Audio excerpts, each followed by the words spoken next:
বিহারের আঁচ এবার এসে পড়ল কলকাতাতে, সেখানে কংগ্রেসের এবার বিক্ষোভ প্রদর্শন। যে ছবি আপনাদের এবার দেখাবো, কলকাতায় বিহারের আঁচ এসে পড়ল প্রদেশ কংগ্রেস সভাপতি শুভঙ্কর সরকার, তার নেতৃত্বে বিক্ষোভ প্রদর্শন।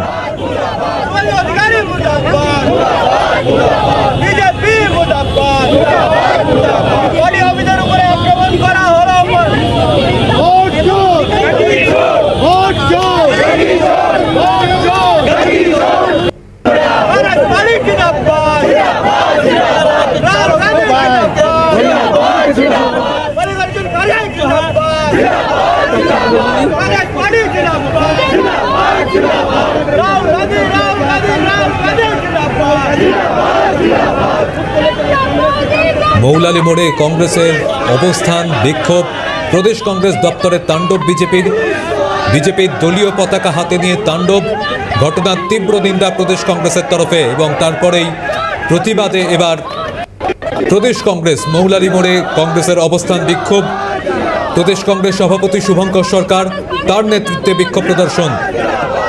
অন্যদিকে বিহারের যে ছবি আমরা দেখেছিলাম পাটনাতে, সেখানে কংগ্রেসের দপ্তরের সামনে তাণ্ডব এবং কংগ্রেস কর্মী সমর্থকদের সঙ্গে বিজেপি কর্মী সমর্থকদের লাঠালাঠি, ধুন্ধুমার পরিস্থিতি তৈরি হয়েছিল। সেই আঁচ এসে পড়ল কলকাতাতেও।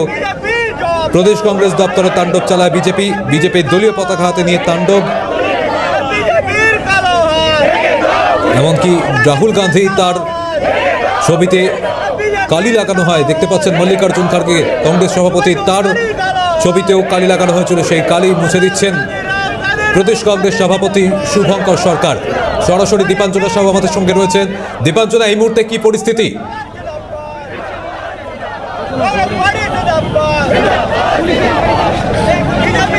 একেবারে দেখো সৌম্যজিৎ, তোমাকে যে ছবিটা প্রথমে তুলে ধরবো, তুমি দেখতেই পাচ্ছ একেবারে মৌলালি মোড়ের সামনে কংগ্রেসের পক্ষ থেকে একেবারে প্রতিবাদ, তার পাশাপাশি কিন্তু অবরোধ করে দেওয়া হয়েছে।